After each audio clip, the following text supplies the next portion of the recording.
Hello everyone, this is Mike Turner here again with ADJ, just doing a quick little iPhone video to kind of explain to you guys a good way of busking on this controller. I get a lot of questions from people who bought this console or people entertaining the idea of buying this console, and they kind of want to know do the cues stack and how all that works. So let me start this off by first saying, when we think of cue stacking, personally, I think that I could turn on a cue, and then I could turn on another cue, and it would overlap whatever the previous cue was, and then when I release the second cue, it will go back to whatever was last played. These submasters will work that way. Currently, that's the way this is set up. However, the area that I'm getting questions on is the scenes button. And it doesn't quite work that way. You can stack scenes, but when you create the looks, you have to be very conscious and aware of what you're saving into those looks. And I'm finding that there's some features about this that people don't quite understand, or maybe they're overlooking, which is causing some problems. I'll give you an example.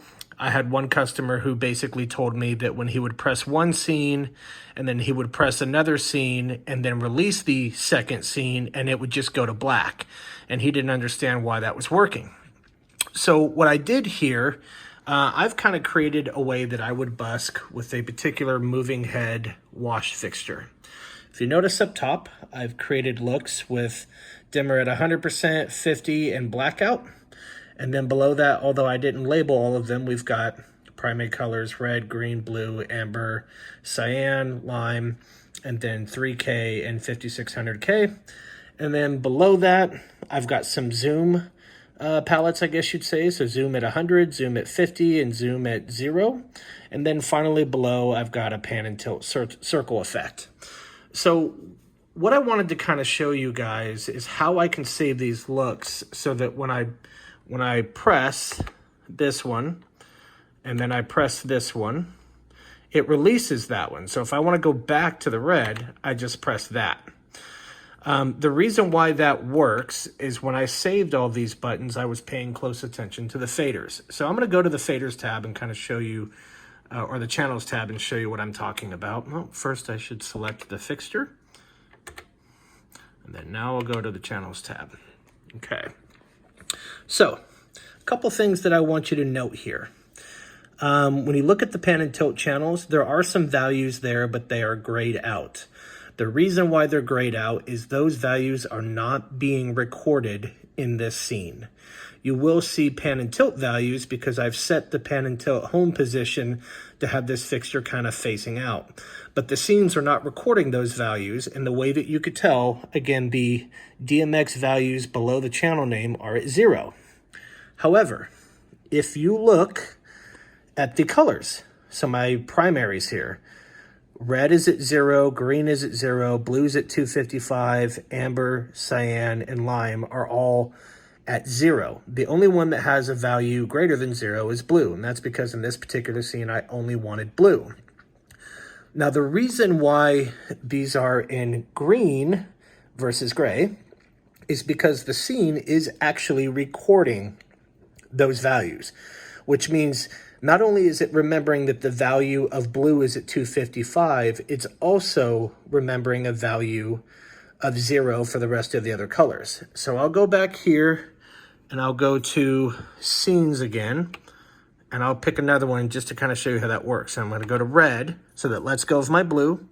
And again, I'll go back to my channels, and if you look, you'll see zeros across the board for everything other than red. The reason why that happens is when I press another button, it knows. So for instance, if button 1 has a value of 255 for red and 0 for the rest, it's going to know to bring up, obviously, the red value.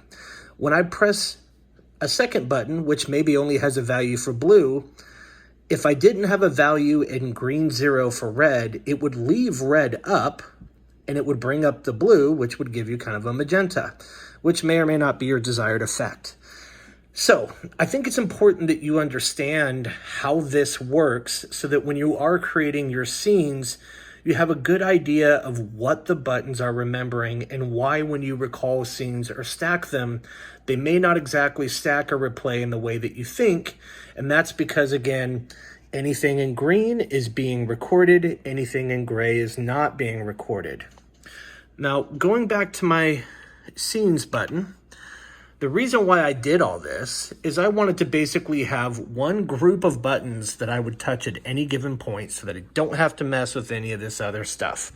To be quite honest, all this other stuff just makes life easier, in my opinion, for recording scenes.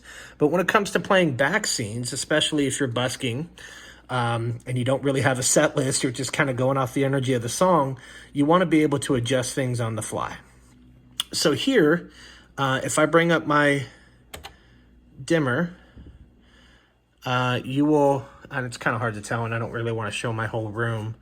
In fact, I'll go ahead and make the fixture kind of do a pan and tilt effect. So if you look at the reflection of the iPad here, you can see the fixture is going to red, and it is kind of doing a ballyhoo. And notice I can hit green, and it fades to green, and it doesn't stop the pan and tilt effect or anything like that. And obviously it released the red. Now going back to my zoom values, so again, if I wanted to zoom in real tight, I can press that button, and again, it stays on green. It's still doing the pan and tilt effect, and now we've added the zoom in and out.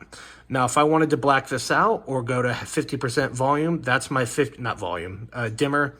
This is my 100%, this is my 50, and this is my 0. So I'll wait till it's showing on the screen here, and I'll press the 0, and you'll see it's fading out.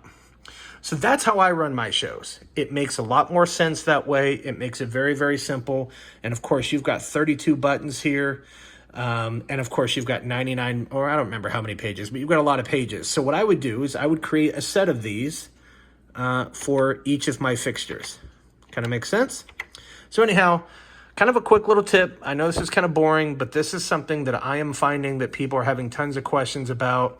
And this is very hard to explain in writing in the owner's manual or anything like that. So I figured I'd do a quick little video and hopefully help you guys out. So again, this is Mike Turner with ADJ. Hope to hear and talk to you guys soon.